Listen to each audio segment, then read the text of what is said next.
당연히 서빙 로봇 VD 컴퍼니가 1등일 수밖에 없습니다. 왜냐면은 저희가 시연을 나갔을 때 안녕하세요. VD 컴퍼니 영업본부 석지용 매니저라고 합니다. 이디야 국회대로점은 국회의사당 1번 출구에 위치한 매장이고요. 이디야 국회대로점에서는 특별한 안키가 지금 일을 하고 있는데요. 이 안키가 바로 서빙 로봇의 이름입니다. 저희 VD 컴퍼니의 벨라봇이 한대 열심히 일을 하고 있습니다. 매장 평수는 50평 규모이며 테이블은 16개가 있는 매장입니다. 이디야 커피는 음료, 베이커리, 그다음 최근에는 캡슐 머신 등과 같이 다양하게 제품들과 음료를 판매하는 프랜차이즈 매장이라고 생각하시면 됩니다.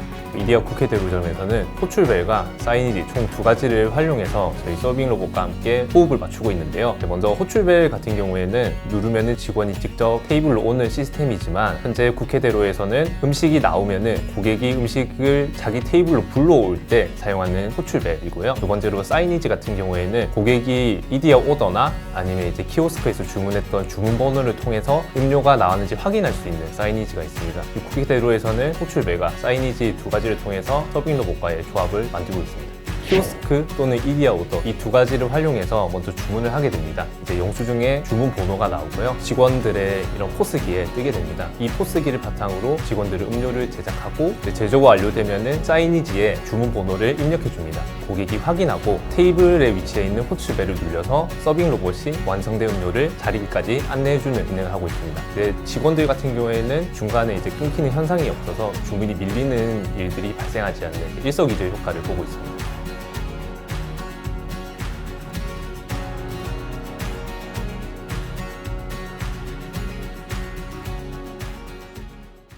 대표님께서는 예전에 다방의 문화를 다시 살려내고 싶다고 저한테 말씀하셨는데요. 예전에 다방 같은 경우에는 고객이 직접 셀프로 음료를 가져가는 것이 아니고 직원이 음료를 만들어지면 직접 가져다 주고 어떻게 먹는지 설명도 해주고 고객의 특별한 서비스를 느낄 수 있는데 다양한 카페나 이런 음식점들에서는 대부분 비대면이 많이 강조되다 보니까 이런 부분에 대해서 많이 아쉬움을 느끼셨다고 합니다. 음료를 마시는 문화 자체가 다방이 사실 주였잖아요. 그러다 보니까 고객들이 앉아서 담소를 시작을 하시고 자연스럽게 서빙을 받는 것이 일단 자연스러웠는데 어느 순간인가부터 그런 문화들이 굉장히 많이 바뀌어서 예전에 우리 다방 문화로 돌아가서 고객이 왕이다, 고객한테 최고의 경험을 주고 싶다라는 생각에서 서빙 로봇의 도입을 고민을 했습니다. 카페임에도 불구하고 예전에 다방의 느낌을 내고 싶어서 저희 서빙 로봇을 알아보게 되셨고 도입을 하면서 사용하고 계십니다. 대표님께서는 저희 서빙 로봇을 저희 홈페이지를 통해서 문의를 주셨는데요. 다른 서빙 로봇들도 많지만 저희 로봇을 먼저 선택한 이유에 대해서 많이 여쭤봤습니다.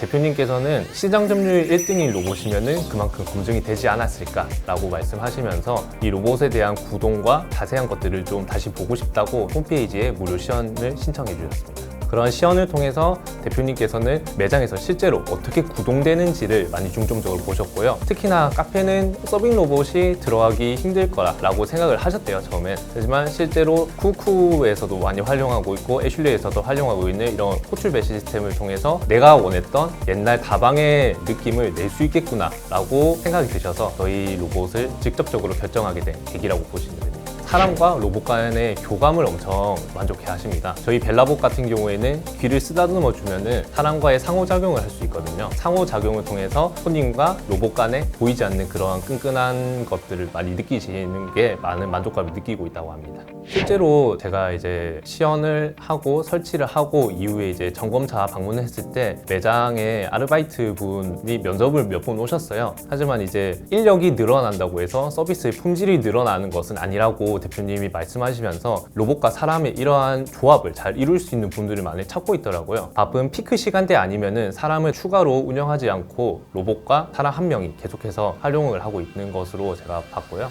대부분 나 이거 음식점에서 많이 봤어 라고들 많이 하시는데 카페에도 있네? 라고 이제 조금 새로운 느낌으로도 많은 반응을 보여주시더라고요. 저희 로봇 자체에 대해서 음료나 탕이나 이런 음식들에 대해서 많은 고민들 하세요. 과연 그것들을 잘 서빙할 수 있을까? 라고들 생각하시는데 저희 로봇 같은 경우에는 구간별로도 속도 조절이 가능하고요. 로봇 자체에 안전운행 모드라는 게 있어서 사람이 갑자기 튀어나오거나 국물 있는 요리를 서빙했을 때도 부드럽고 스무스하게 운행이 가능합니다. 그리고 호출벨 같은 경우에는 한 부분에서 두 번, 세 번 누르게 되면 중복돼 있는 거는 지워지기 때문에 많은 분이 눌려도 이제 호출벨 관련돼서 그런 이슈는 아직까지 없고요. 매장을 많이 방문하면 많은 점주분들이 저한테 묻습니다. 우리 매장은 로봇을 쓸 수 있을까요? 이것보다 더 커야지 로봇을 써야 되지 않을까요? 라고 하시는데 사실상 매장 평수는 로봇한테 그렇게 크게 중요한 부분은 아닙니다.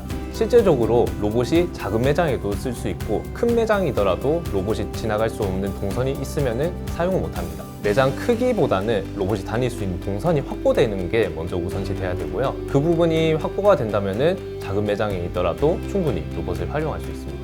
매장을 방문하시면은 다양한 키오스크나 사이니지 그리고 서빙 로봇 이렇게 총 3가지의 최근에 있을 법한 이런 문물들이 매장에 있으니까 체험해 보시는 것도 방문하시는 분들한테 되게 좋은 신선한 경험일 것 같고요. 매장을 방문하는 모든 분들은 새롭게 좀 느끼셨으면 좋겠습니다.